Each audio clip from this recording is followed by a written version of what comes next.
The Tao of Self-Confidence, Episode 746.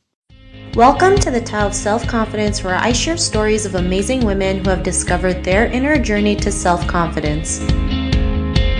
Visit our website at thetaoofselfconfidence.com. Your inner journey to self-confidence awaits.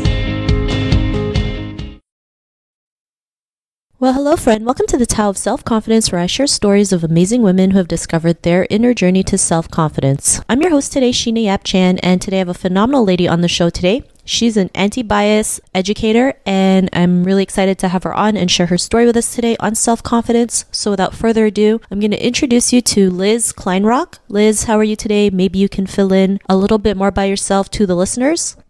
Sure. Thank you so much for having me. So my name is Liz Kleinrock. I am an anti-biased and anti-racist educator for both children and adults. I got my start working in public education about a little over 10 years ago. So I was a classroom teacher for 10 years and had a really strong focus when I began on social emotional learning and kind of ended up looping with my students. So kind of had a mix of the same students for 3 years in a row. And because I was able to develop such close relationships with them and we were able to build on so much of our work, I really wanted to see how much we could expand and apply what we were doing in class to the world around us. So we started to tackle more complex, like quote unquote adult issues like race and gender and religion and all kinds of differences. And it really caught on. And so these days I'm writing a book to help educators develop their own practices around equity and inclusion in the classroom, as well as parents and family members to support those conversations at home.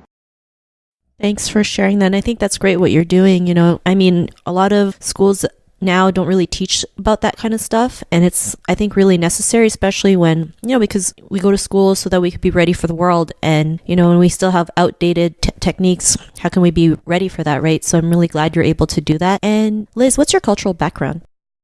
I am Korean American. I'm adopted. So I was born in South Korea and was adopted when I was around 5-6 months old and raised by a large white Jewish family in Washington, D.C., where I spent my entire childhood. And I would definitely say that the challenges I've had to go through to navigate my identity and who I am have certainly played a huge impact on why I think this work is so important with youth. Thanks for sharing that. And what'd be your favorite self-confidence quote? I am a huge Brené Brown fan, and it's not a Brené Brown quote, but it's a quote that she used in her last book, Dare to Lead. And it's actually by Teddy Roosevelt, who unfortunately is a problematic person, but I really, really love this quote. So I'm trying to reconcile that.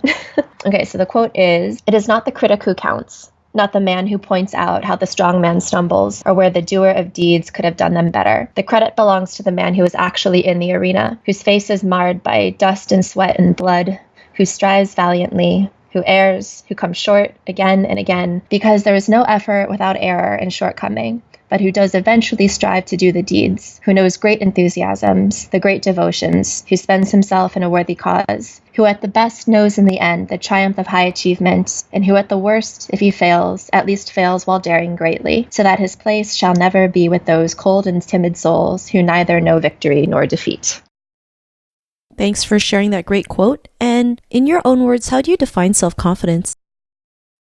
And I think a big part of self-confidence is knowing yourself. And I do think that it is something that gets a lot easier with age. I think if you have a strong sense of who you are and your own identity, it is so much easier to present yourself authentically to the world. And that's something, at least for me personally, that's taken quite a long time to develop. I feel like because of my dual identity as somebody who is Asian American but has been raised in a white family, not even being able to put my finger on exactly who I am and where I come from was something really, really challenging. But it was really being able to fully embrace my Asian American identity, like my Jewish upbringing as well, the work that I've been doing as an educator and not doubting myself. It's been quite a journey. And I think a lot of it really started with having some folks who were able to see my work and what I was doing in ways that I was not able to see because I was too close to it. It was too personal. But it's a lifelong journey. There are still things that I'm definitely working on.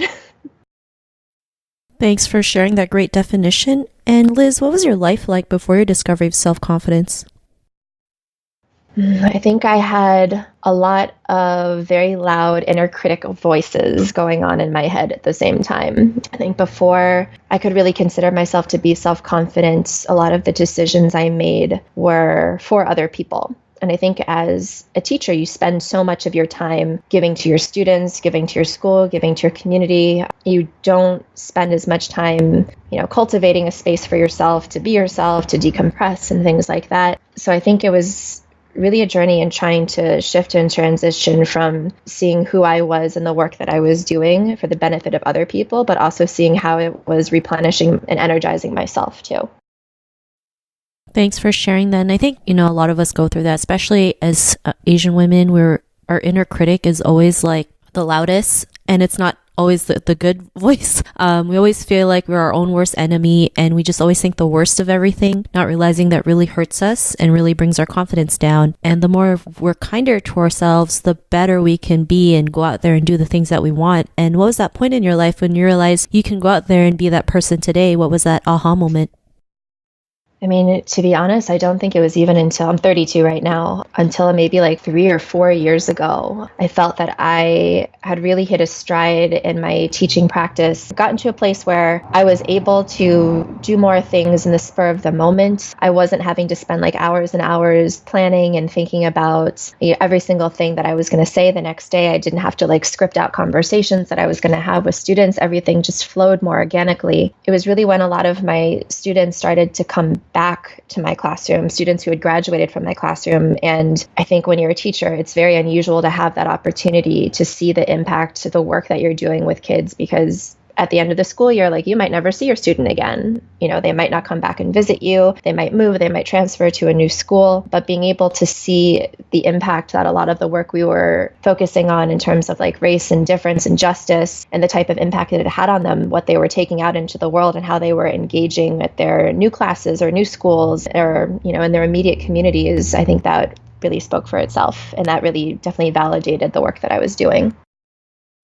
Thanks for sharing that. And it's amazing, you never know who you can impact, right? I mean, just because you're doing the work and you don't see your results doesn't mean like people aren't affected by it or people aren't inspired by it. But, you just never know, right? That's why it's great that you just go out there and continue your work, because there is someone out there who benefits from it. And because of that, what's your life been like now?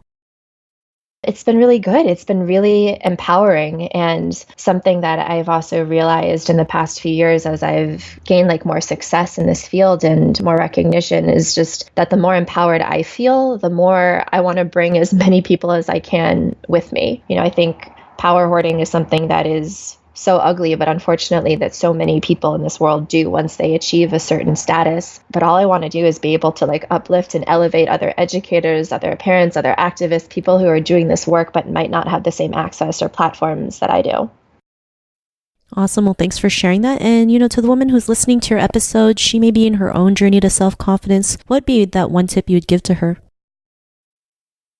I would say that you should be really intentional when thinking about your own community, because, you can do this work by yourself, but, I think for your own self-care and your own resilience, it's really important to stick with people who are going to have your back on the best of days and on the worst of days. If you find success, the ones who are going to stand with you and celebrate you rather than look at you, with envy or try to downplay your accomplishments. And it's really important to surround yourself with those types of people.